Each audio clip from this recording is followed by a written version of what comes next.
Binabati ko po ang lahat ng mga kapatid sa Iglesia ni Cristo sa buong daigdig. Sana po ay manatili tayong lahat sa maalab na paglilingkod at sa puspusang pagganap sa mga gawain ng Iglesia at lalong-lalo na po ang pagpapasakop sa kanyang pamamahala ng ating minamahal na kapatid na Eduardo B. Manalo. Si Senador Rodante Marcolita, alam niyo naman, hayag na siya ay kaanib sa Iglesia ni Criston Tatag ni Felix Manalo. Pero ang isa sa mga katanungan dito, kung ang kaniyang pag-anib sa Iglesia ni Cristo ay para ba matunghayan yung katotohanan?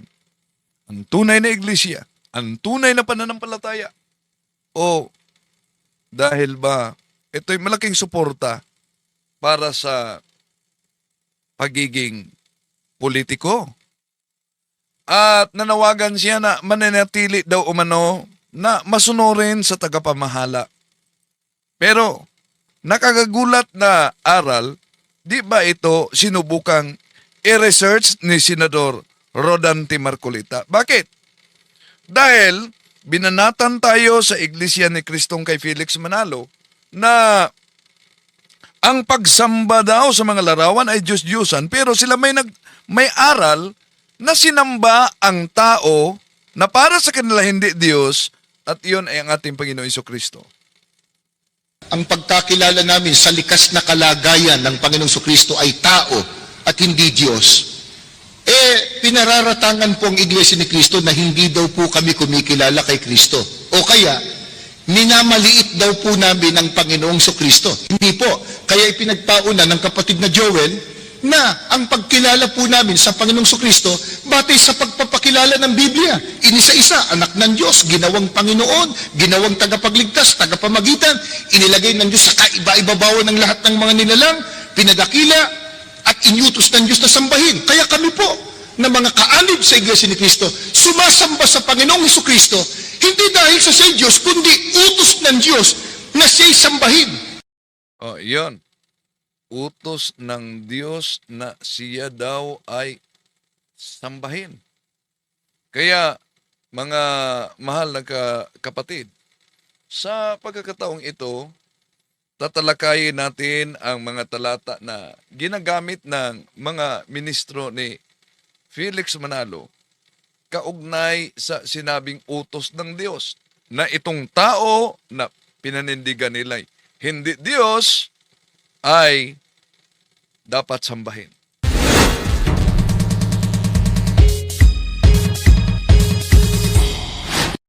Welcome. Itong inyong lingkod muli makasama ninyo sa pagkakataong ito, Brad Windel Talibong, sa ating pananampalataya at katwiran channel din sa Facebook. At kung meron man kayong mga katanungan, pwede niyong i-comment dyan sa ating pananampalataya at katwiran. No? I-comment ninyo. At kung saan man, para malaman natin saan naabot itong ating talakayan, inanyayahan natin na mag-comment din kayo kung saan kayo nagsubaybay, tulad ni Cresty Concepcion. Sir, nasa Pasig ka na ngayon? Oh. Di po, si Fernando Cantijo, si sa Baguio, si Tami Lisario sa Legazpi City. Welcome sa lahat na mga sumusubaybay, at nanyiyahan din natin, huwag kalimutang pindutin ang like sa ating live. At huwag din kalimutang mag-subscribe kung bago ka lang, at pindutin ang bell button para updated kayo, mag-comment at i-share ninyo. At inaanyayahan din namin kayo na subaybay at isubscribe ninyo sa di pa nakasubscribe sa ating Pananampalataya at Katwiran channel, nasa link. At ang Factbusters PH kay Kaburnok, nasa link din. So, sa pagkakataong ito mga mahal na kapatid, tatalakayin natin itong nakakagulat na aral sa INC. Pero mga talata na pinagbatayan nila sa kanilang aral na natanggap mula pa kay Felix Manalo noong naitatag sila sa 1914. At di basta-basta lang ito dahil kung sisilipin natin ang kasaysayan, ito'y panibagong paglitaw sa tinatawag na Arianism heresy. Yung si Arius noon na nagtuturo na si Kristo'y tao at hindi Diyos. Ano po ba ang mga talata at isa-isahin natin mga kapatid? Sa kanilang panindigan at aral na si Kristo'y tao at hindi Diyos. Pero bakit sinamba nila? Ito, pakinggan natin ang ministro kasama si Mr. Arnel Tumanan. Isang tanong pa kapatid na Arnel, paano ninyo patutunayan na si Kristo ay tao at hindi kapantay ng Diyos? Ang nagtanong po si Leonardo Ruco ng Una, wala tayong tutol na si Panginoong Hesukristo ay tao. Pero tutol tayo sa sinabing hindi kapantay ng Diyos. Dahil ang ating Panginoong Hesukristo ay dual nature. Pero both human and divine. Tunay na Diyos at tunay na tao. Kahit sa mga Biblia na version na ginagamit ng mga ministro dito, ipakita natin mga kapatid, na malinaw na iniiwasan nila ang naturang talata. Ano ang batayan? Unang batayan na ang ating Panginoon Jesucristo hindi kapantay ng Diyos, siya ay tao, therefore ang konklusyon nila, ang ating Panginoon Jesucristo ay hindi Diyos. Main Street, Batasan Hills, Quezon City. Itong katanungang ito, kapatid na Arnel, na paano natin patutunayan na si Kristo ay tao at hindi kapantay ng Diyos. Ang pagkilala po ng Iglesia ni Kristo, mga mahal po naming mga panauhin, ay batay po sa itinuturo ng Biblia kung ano ang tunay. Una, sang-ayon ba kayo nitong aral na yan? Meron tayong boses ng masa diyan, pwede niyong pindutin yes or no, no? Sa katanungan, matanggap ba ninyo ang aral na ito na si Kristo'y hindi Diyos, siya'y tao, dapat sambahin. Yun ang kanilang tinatalakay din dito at ang mga talata, mga kapatid, kung bakit ang ating Panginoon Jesucristo ay hindi Diyos. Anong talata yon? Nakalagayan ng ating Panginoong Jesucristo. At ang ating Panginoong Jesucristo ayon po sa itinuturo ng Biblia, Una, ang ginagamit nila mga kapatid, itinuturo daw ng Biblia. Pero alam niyo ba, yung nakasulat sa Biblia at ang itinuturo nila, iba. Dahil ang itinuturo nila ay interpretasyon sa anuman ang nakasulat sa Biblia, yung ibang bahagi sa Biblia ay iniiwasan nila. Kahit pa mga iba't ibang sali na Biblia, dahil alam naman natin na ang kanilang doktrina, bawat doktrina may kapantay na sali ng Biblia. Pero, dito pakita natin na meron talaga silang iniiwasan. Halimbawa, siya po ay anak ng Diyos. wala tayong tutol na siya ay anak ng Diyos. Anong talata? Mababasa po natin yan sa Mateo 3:17. Siya ay anak ng Diyos, mababasa sa San Mateo Kapitulo 3, versikulo 17, wala tayong tutol diyan mga kapatid. Pero tutol tayo sa mga nakasulat sa kanilang pasugo at kahit sa kanilang telebisyon na sa programa na dahil si Kristo'y anak ng Diyos na mabasa sa Mateo Kapitulo 3:17, therefore, walang mabasa umano sa Biblia na siya ay Diyos anak. Sa matagal na panahon, iyon ang panindigan at aral ng INC. Dahil mabasa sa Mateo Kapitulo 3:17, anak ng Diyos, wala tayong tutol diyan. Pero tutol tayo sa aral at interpretasyon ng INC na ang ating Panginoon Jesucristo hindi daw Diyos anak. Nasa Pasugo Magazine at ipinangaral nila yan. Bakit? Una, kung napanood ninyo, may ginagamit silang salin na ito. Ito, makita ninyo, yon ang tinatawag ang salita ng Diyos. Ginagamit yan ng mga ministro ni Felix Manalo. But ipinakita ko sa inyo, itong salin na ito, ang salita ng Diyos. Dahil, ito'y salungat sa aral ng INC na sinabi nilang walang mabasa na si Kristo'y Diyos anak. Ang mabasa, siya'y anak ng Diyos. Bakit?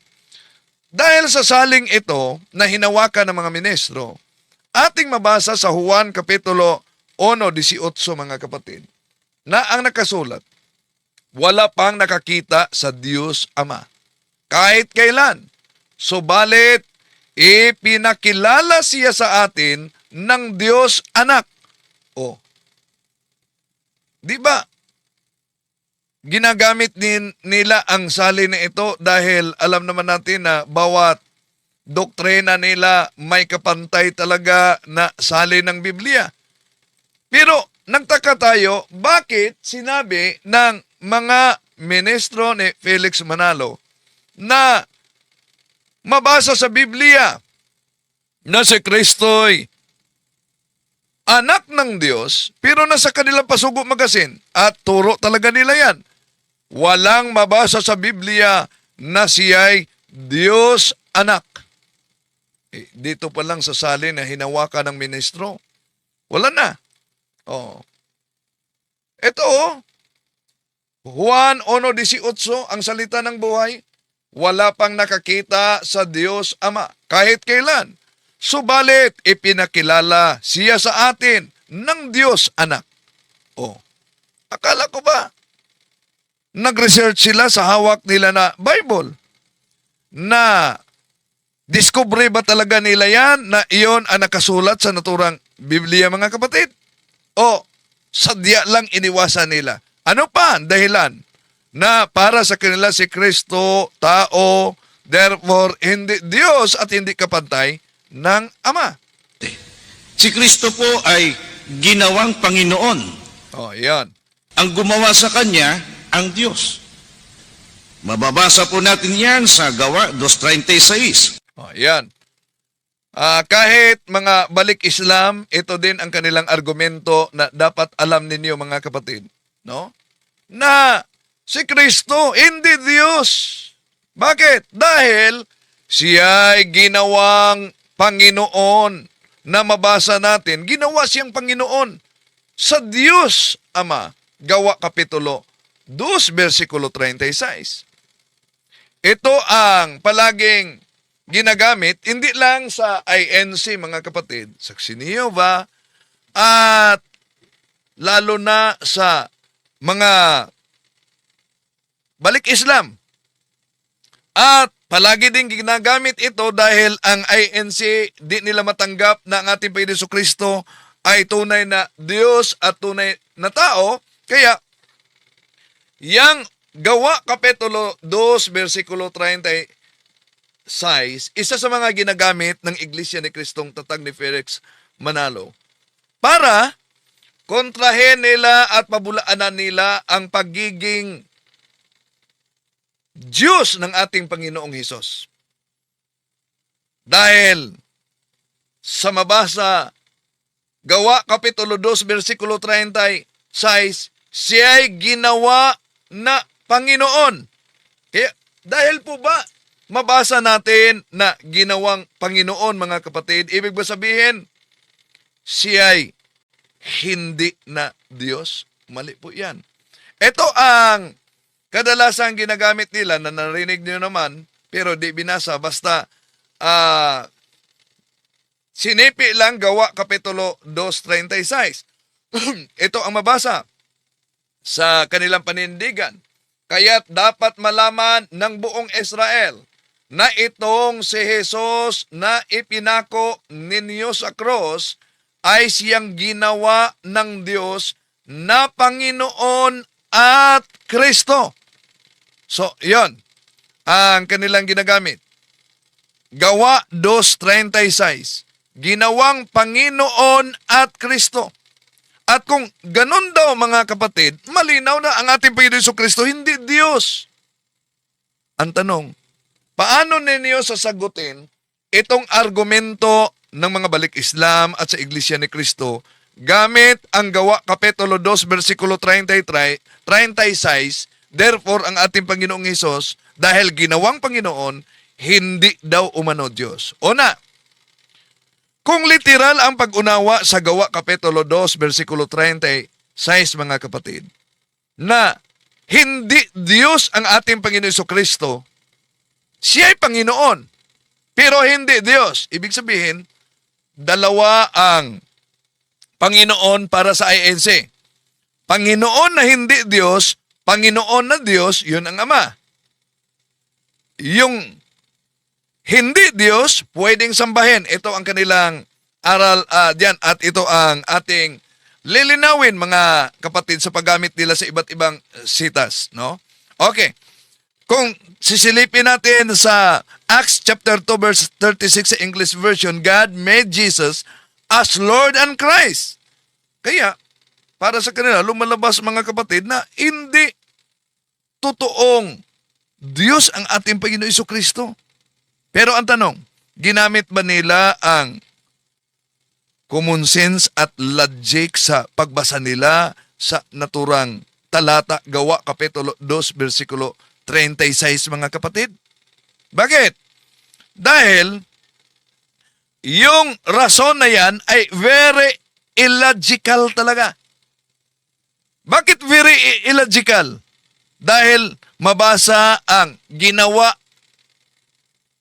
ng Diyos, God made, so therefore, mga kapatid, kung susuriin natin, very illogical talaga. Bakit?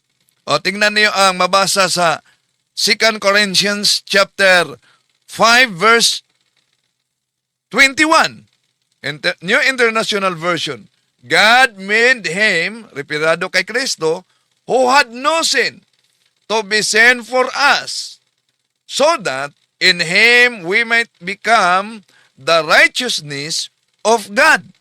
O, batay sa naturang talata na nabasa natin mga kapatid, makita natin diyan na ang ating Panginoong Hesus, ano daw? Made no sin. Sinong naggawa niya na walang kasalanan? Ang Diyos. So ang tanong, ibig ba sabihin, nung nakasulat na God made him no sin, noong bata pa ang ating Panginoong Hesus, ay siya'y makasalanan? Kaya therefore, ganun din ang Gawa Kapitulo 2, versikulo 36. Ginawang Panginoon siya, hindi ibig sabihin mga kapatid na hindi siya Diyos. Panginoon lang siya, hindi siya Diyos. At Panginoon siya noong ginawa siyang Panginoon sa Gawa Kapitulo 2, versikulo 36.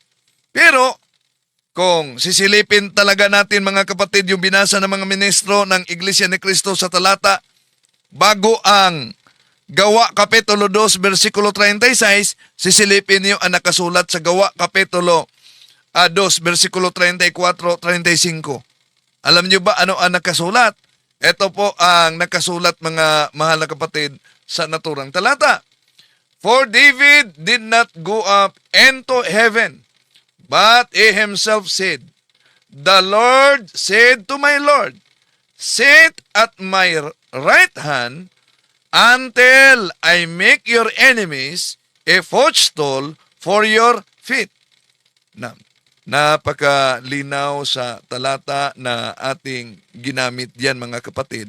Sa talatang 34 at ituloy sa 35 na sinipi diyan ni Apostol San Pedro mula sa sulat ni Propeta David sa Lumang Tipan. Asan yan sa Lumang Tipan? Nasa Psalm chapter 110:1, ito ang mabasa natin. A Psalm of David, the Lord says to you, my Lord, Take your throne at my right hand, while I'll make your enemies your footstool.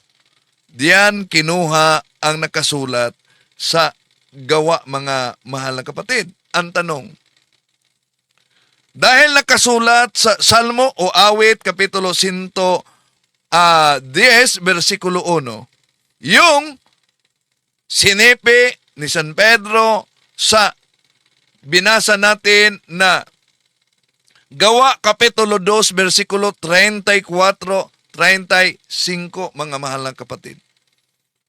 Ang Panginoon ay nagsalita sa isa pang Panginoon. Napansin niyo ba? Sa Awit Kapitulo 110, ang Panginoon nagsalita sa isang Panginoon. Habang nakaupo sa tabi, yung isa pang Panginoon. Oh, ito'y tumutukoy sa persona ng Ama at persona ng Anak. Ang isang Panginoon diyan, walang iba, kundi yung pre-existed na noon pa man ang ating Panginoon Jesucristo. Dahil siya yung uupo sa trono bandang kanang kamay. Kung tingnan natin ang mabasa sa Colossians chapter 3 verse 1, ito po ang ating mabasa. If Christ you were raised with Christ, if then you were raised with Christ, seek what is above, where Christ is seated at the right hand of God. So, napansin ninyo sa Colossians chapter 3 verse 1 na ang ating Panginoong Hesus ay nakaupo sa kanang kamay ng Diyos. Ito din ang binanggit sa Marcos Kapitulo 16, versikulo 19. Kaya, wala pang taong Kristo. Hindi pa ipinanganak. Noon pa lang sa Old Testament, hindi pa ipinanganak ang ating Panginoon Jesucristo. Pero tinatawag na siyang Panginoon ng isa pang Panginoon na mabasa natin sa awit, mga kapatid. So, malinaw, napakalinaw na itong Panginoon noon, walang hanggang ang kaniyang pagiging Panginoon, kaya hindi siya tao noon, kundi Panginoon siya, at itong Panginoong ito na nagkatawang tao, kaya both human and divine. At ang Panginoon nito, hindi lang bastang Panginoon, kundi Panginoon Diyos. Dito pa lang, mga kapatid, napakaliwanag na ang ating Panginoon Jesucristo ay tunay na Diyos at tunay na tao na hindi matanggap sa Iglesia ni Cristo. Natatag ni Felix Manalo. Hindi ko mo, dahil tinatawag siyang Panginoon at ginawang Panginoon, hindi na siya, doon lang nagsimula ang kanyang pagkapanginoon. Bakit? Dahil kung sisilipin natin, naalala niyo ba, yung si Santa Elizabeth mismo, tinawag ang ating Panginoong Jesucristo. Noong bumisita ang Mahal na Birhen Maria sa kanya, yung buntis pa, anong sabi ng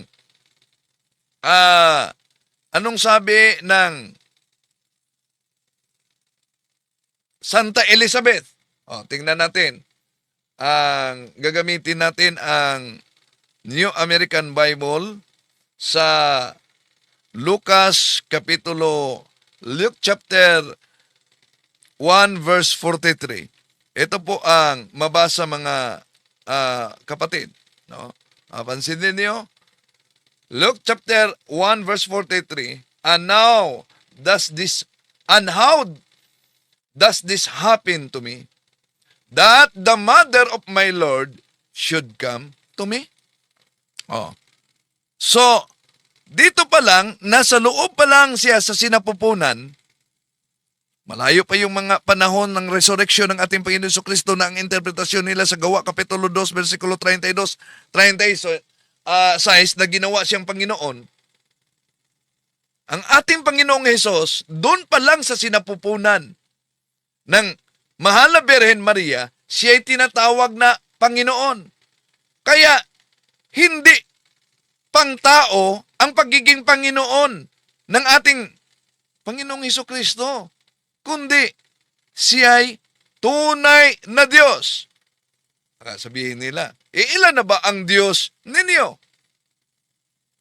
Iisang Diyos sa tatlong magkaibang persona na yun ay tinatalakay natin kaugnay sa Trinity. So, sanggol pa lang ang ating Panginoon Jesucristo, alam niyo, tinatawag na siya ng Panginoon. Asan mabasa?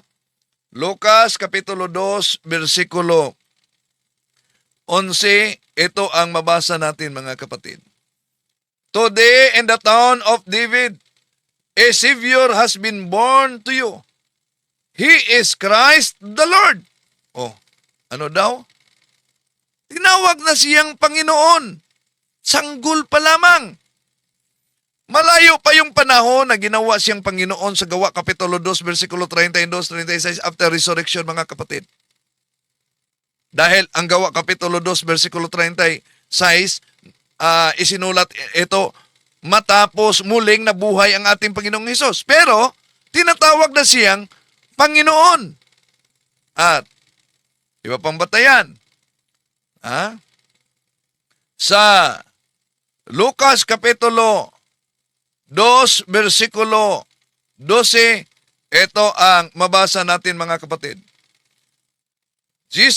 Luke chapter 4, verse 12, Jesus answered, it says, do not put the Lord your God to the test. Dito, ang kausap ng ating Panginoong Hesus, walang iba ang demonyo. Oh. So, malinaw na sa sarili ng ating Panginoong Hesus, yung tinuturo niya na your Lord and your God. Yun ang sabi niya kay Satanas during sa temptation. Dahil si Satanas yung kaniyang kausap na nagtukso ng ating Panginoon Jesucristo. Kaya sinabi ng ating Panginoon Jesucristo, do not put the Lord your God to the test. Yung Lord your God na sinasabi ng ating Panginoon Jesucristo, walang iba kundi patungkol yon sa Kanya. Kung hindi si Jesus ang Lord your God yan, sa naturang talata, Luke chapter 4, verse 12, ang Ama ba? Samantalang ang ating Panginoong Hesus at si Satanas ang nagkausap diyan noong tinukso ang ating Panginoong Hesus. Kaya napakalinaw mga mahal na kapatid na yung talatang ginagamit nila para lang patunayan ng ating Panginoon Jesucristo ay tao sa likas na kalagayan, hindi Diyos. Gawa Kapitulo 2, versikulo 36. Maling gamitin yan. Tuloy natin. Si Kristo po ginawang tagapagligtas. Ang ating Panginoon Jesucristo ginawang tagapagligtas. Asan? Gawa? Ang Diyos po ang gumawa sa Kanya na siya, si Kristo, ay ginawang tagapagligtas. Gawa 5:31. Yan. Gawa 5:31. Halimbawa, may isang guro, kinumbinsi siya, halimbawa mga kapatid, kinumbinsi siya. Gawin kitang guro sa isang paaralan. Noon bang ginawa siyang guro sa isang paaralan, hindi siya guro noon? Yung ginamit nila na San Juan 5, Gawa Kapitulo 5:31, yun ba ang matibay na batayan para tutulan ng ating Panginoon Jesucristo ay Diyos? Yung sinabing, ginawa siya ng Diyos na tagapagligtas? So therefore, ibig ba sabihin hindi na siya Diyos? O na. Tandaan natin mga kapatid na ang ating Panginoon Jesucristo ay tunay na Diyos at tunay na tao. Yon ang tinatawag sa doktrina ng Simbahang Katoliko, hypostatic union. The union of the human and divine nature in one divine person of Jesus Christ. Kaya, yung sinisipi nila na gawa ng mga Apostoles, Kapitulo 5, versikulo 31, mga kapatid, nagpahayag na ang Diyos Ama ay itinaas niya ang kalikasang pagkatao ng ating Panginoon Jesucristo sa posisyon na pinakamataas na otoridad at isinakatuparan ang kaniyang misyon sa pagligtas. At hindi ito nangangahulugan na dahil siya ginawang tagapagligtas, hindi na siya Diyos sa likas na kalagayan. Bakit? Una, kung tingnan natin ang Matthew chapter 1 verse 21, New American Bible, she will give birth to a son, and you shall name him Jesus, for he will save his people from their sins. O ano daw? Iligtas niya ang sangkatauhan sa kasalanan. Ngayon, ang tanong, kung siya'y tagapagligtas sa kasalanan, ang tao ba ay makapagligtas sa kasalanan? Kung tingnan natin ang Psalms chapter 146 verse 3, do not trust in noble men, and mortal man, in whom there is no salvation. Walang kaligtasan sa tao. Pero kung si Kristo'y tao sa likas na kalagayan, bakit siya ang tagapagligtas sa buong sangkatauhan? Kaya nga kung sisilipin natin ang 1 Timothy chapter 4 verse 12, verse 10, for it is for this we labor and strive, because we have set our hope on the living God, who is the Savior of all mankind, especially of believers. Sino daw tagapagligtas? Diyos. Oo. So, dahil ba mabasa na siya'y ginawang tagapagligtas, hindi na siya Diyos? Walang mabasa diyan. Okay, tuloy natin. Ang ating Panginoong Jesucristo ay ginawang isang tagapamagitan sa tao at saka sa Diyos. Sa unang Timoteo 2:5. Wala tayong tutol na ang ating Panginoong Hesus ginawang tagapamagitan. At dahil diyan, gagamitin nila ang salin, lalo na ang Contemporary English Version. Bakit? Dahil sa Contemporary English Version, ito ang mabasa, mga kapatid. There is only one God, and Christ Jesus is the only one who can bring us to God. Jesus was truly human, and He gave Himself to rescue all of us. So, batay sa Contemporary English Version, o di po ba, mabasa diyan na ang ating Panginoong Hesus ay tunay na tao? Totoo. Wala tayong tutol diyan, mga kapatid. Yung ginagamit nilang unang Timoteo, Kapitulo 2, versikulo 5, na nagsasabing, for there is one God, and there is one mediator between God and men, the man Jesus Christ. Wala tayong tutol diyan. Ito'y hindi nangangahulugan na hindi na Diyos ang ating Panginoong Hesus sa likas na kalagayan. Ang di lang nila matanggap na ang ating Panginoong Jesucristo, both human and divine. Siya ay tunay na Diyos, siya ay tunay na tao. At ang talatang iniiwasan nila, ginagamit nila ang Contemporary English Version sa unang Timoteo Kapitulo 2, versikulo 5. Bakit di nila basahin ang Contemporary English Version sa Philippians chapter 2 verse 6? Ba't iniwasan nila? Dahil ito ang mabasa, Christ was truly God, but He did not try to remain equal with God. See? Christ is a truly God. Oh. Ang tanong, ba't iniiwasan niyan? Di ba ginagamit nila niyan na talata? At hindi lang yung mga kapatid. Meron pang ginagamit nilang talata para pagtibayin ang kanilang aral na ang ating Panginoong Jesucristo ay tao, hindi Diyos. At ang ating Panginoong Jesucristo inilagay sa ibabaw ng lahat ng nilalang. Ang Diyos pong naglagay sa Kanya, ang tunay na Diyos. Efeso 1:20 hanggang 22. Oh, yan. Episo Kapitulo 1, versikulo 20-22. Siya'y inilagay sa ibabaw ng lahat ng mga nilalang. Lahat ng mga nilalang. So dahil po ba sa Episo Kapitulo 1, versikulo 20-22, mga kapatid, na inilagay siya sa ibabaw ng lahat ng mga nilalang, ang ating Panginoong Kristo ba ay hindi na Diyos? Mali. Ang Episo Kapitulo 1, versikulo 2 hanggang 22, binibigyang diin ang supreme authority sa lahat ng mga nilikha at lalo na sa kanyang simbahan dahil siya ang ulo sa kanyang simbahan na siya ang katawan. Ang simbahan ang katawan. Di ba? Oh. Kaya kung tatanggapin ninyo si Kristo na siya ang ulo, ngunit ang tunay na simbahan ay iniwanan ninyo, parang ulo ra ang tinanggap ninyo, walang katawan, ano yan? Pugot. Oh, walang ulo. So kung pugot, walang ulo, anong resulta? Di po ba manananggal na? Silipin muna natin. Efeso Kapitulo 3, versikulo 19. Ito ang mabasa natin.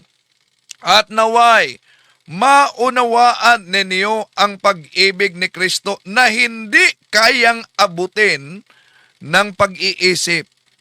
At sa gayoy, mapuspos kayo ng buong katangian ng Diyos. Ano daw?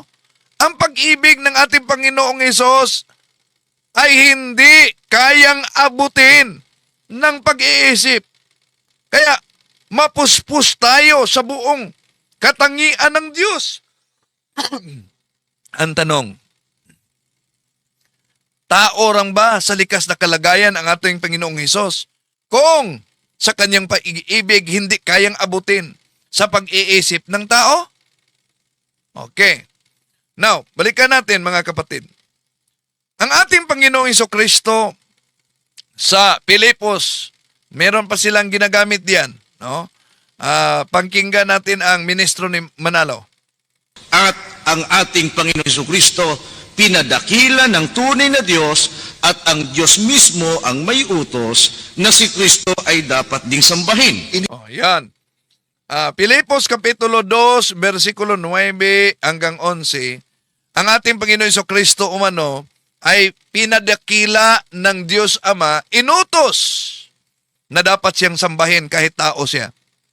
Ang tanong dito, mabasa nga ba talaga sa Pilipos Kapitulo 2, versikulo 9 hanggang 11, na inutos ng Ama na sambahin ang ating Panginoong Jesucristo para sa kanyang kaluwalhatian kahit siya'y isang tao at hindi Diyos?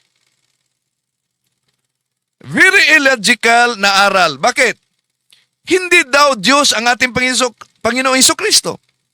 Pero, mabasa sa Biblia, mga kapatid, na sinamba ng mga tao ang ating Panginoong Jesucristo.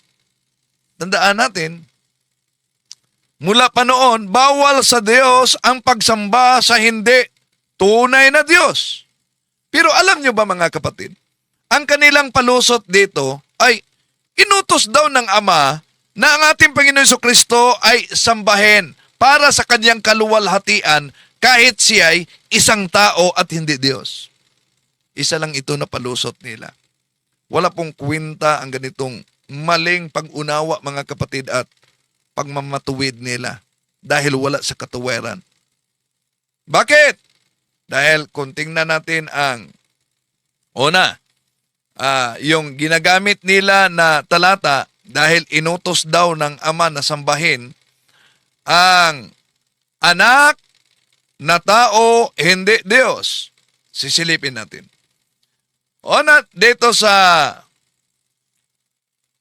mga taga-Pilipos, Kapitulo 2, versikulo 9, tuloy sa 11, at dahil dito siya'y lubusang itinaas ng Diyos at ibinigay sa Kanya ang pangalang higit sa lahat ng pangalan.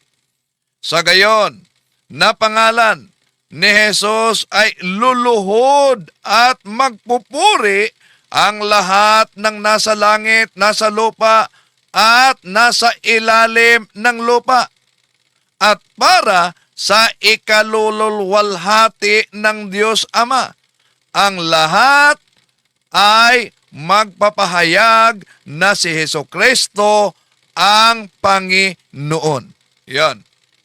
At ano ang kanilang sabi diyan? Isa-isa lang po ni kapatid na Joel yon, dahil po sa yung iba po na nakabalita ang pagkakilala namin sa likas na kalagayan ng Panginoong Kristo ay tao at hindi Diyos. Pinararatangan po ang Iglesia ni Kristo na hindi daw po kami kumikilala kay Kristo.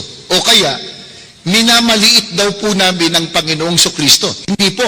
Kaya ipinagpauna ng kapatid na Joel na ang pagkilala po namin sa Panginoong Kristo batay sa pagpapakilala ng Biblia. Inisa-isa, anak ng Diyos, ginawang Panginoon, ginawang tagapagligtas, tagapamagitan, inilagay ng Diyos sa kaiba-ibabawan ng lahat ng mga nilalang, pinadakila at inyutos ng Diyos na sambahin. Kaya kami po, na mga kaanib sa Iglesia ni Kristo, sumasamba sa Panginoong Kristo, hindi dahil sa Diyos, kundi utos ng Diyos. Yan.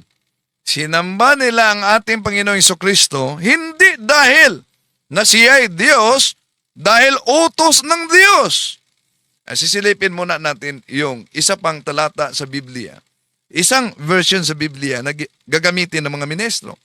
Ito po, mga mahal na kapatid, na mabasa natin sa mga taga-Pilipos Kapitulo 2, versikulo 9 hanggang 11.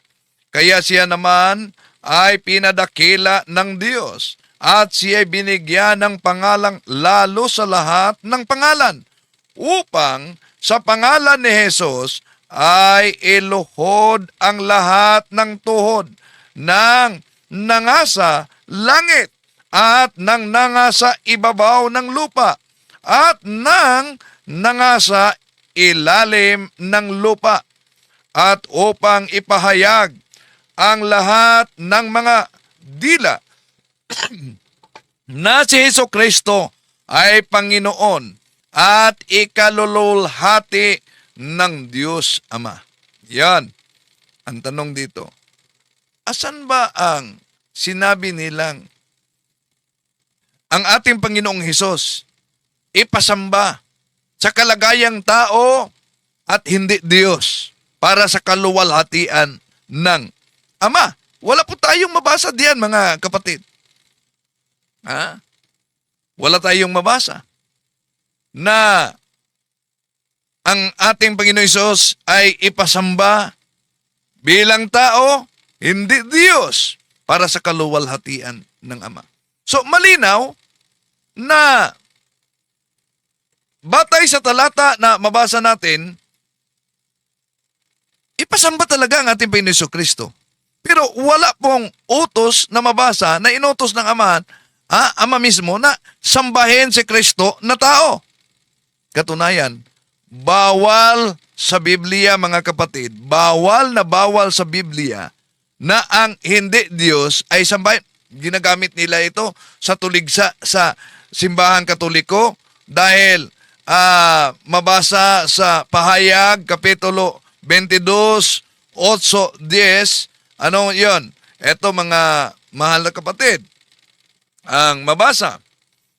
Akong si Juan ang nakarinig at nakakita sa lahat ng ito. Matapos kong narinig at nakita ang lahat, ako'y nagpatira pa sa paanan ng anghel na nagpakita sa akin ng mga ito upang siya'y sambahin. Ngunit sinabi niya, huwag mong gawin iyan. Ako may aliping tulad mo at tulad din ang iyong mga kapatid na propeta at ng lahat na mga sumusunod sa mga salita sa aklat na ito. Ang Diyos ang sasambahin mo. Kasi, napaka-linaw sa Biblia, mga kapatid, ang Diyos ang sasambahin. Kaya, mismong ang ating Panginoong Hesus, sinabi niya, ang dapat sambahin, Diyos, di po ba? Asan yan mabasa? Ito sa Mateo Kapitulo 4, versikulo 10, kaya sumagot si Jesus, lumayas ka, Satanas, sapagkat nakasulat, ang Panginoon mong Diyos ang dapat mong sasambahin at siya lamang ang dapat mong paglilingkuran. Panginoon mong Diyos. Meron bang mabasa sa Bibliyang Panginoon mong hindi Diyos? Dahil para sa kanila si Kristo'y hindi Diyos. Panginoon siya, pero hindi Diyos. Tanong, marunong pa ba sila sa ating Panginoon Jesucristo na nagtatag sa tunay na iglesia, mga kapatid? So, kung sisilipin natin, walang mabasa sa Biblia na ipinag-utos ng Diyos Ama na sambahin ang taong si Jesus na hindi Diyos para sa kanyang kaluwalhatian. Pilipos Kapitulo 2, versikulo 9 hanggang 11. Pero, kung tingnan natin ang Biblia, mga kapatid, bakit ang ating Panginoong Hesus ay sinamba? Para sa kaluwalhatian ng Ama. Dahil ang ating Panginoong Jesucristo, maliban na siya ay tunay na tao, dalawang kalikasan niya, siya ay tunay na Diyos. At kung babasahin natin ang talata, lalo na sa Philippians chapter 2, verse 6, eto mabasa natin, mga kapatid. Christ was truly God, but He did not try to remain equal with God. So, akala ko ba ang aral nila ay dapat nakabatay sa Biblia?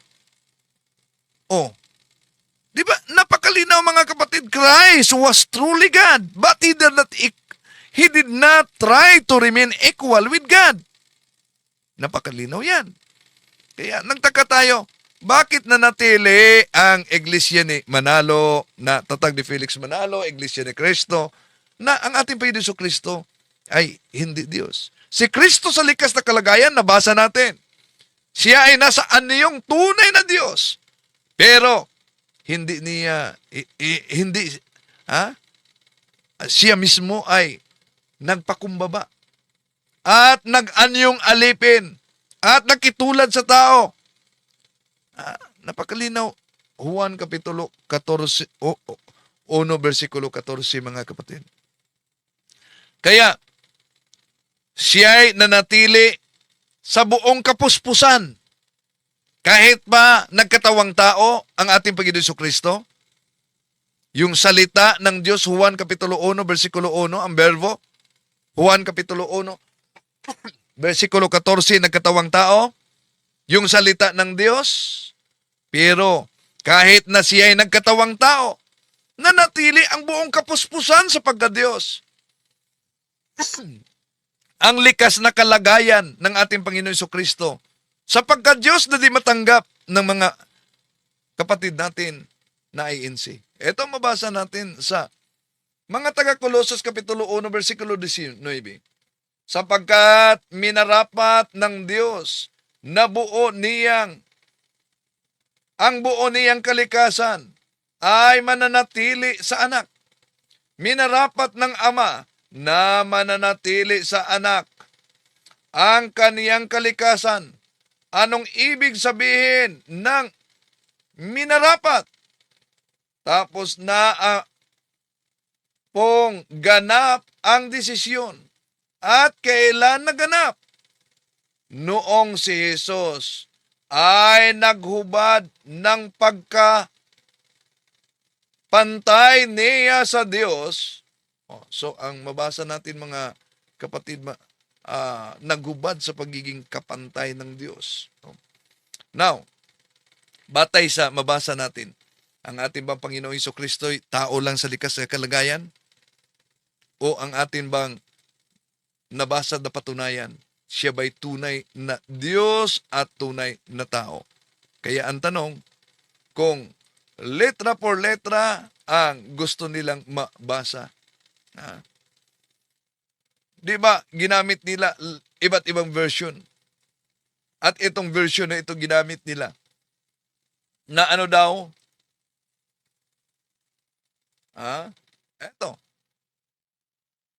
there is only one God, and Christ Jesus is the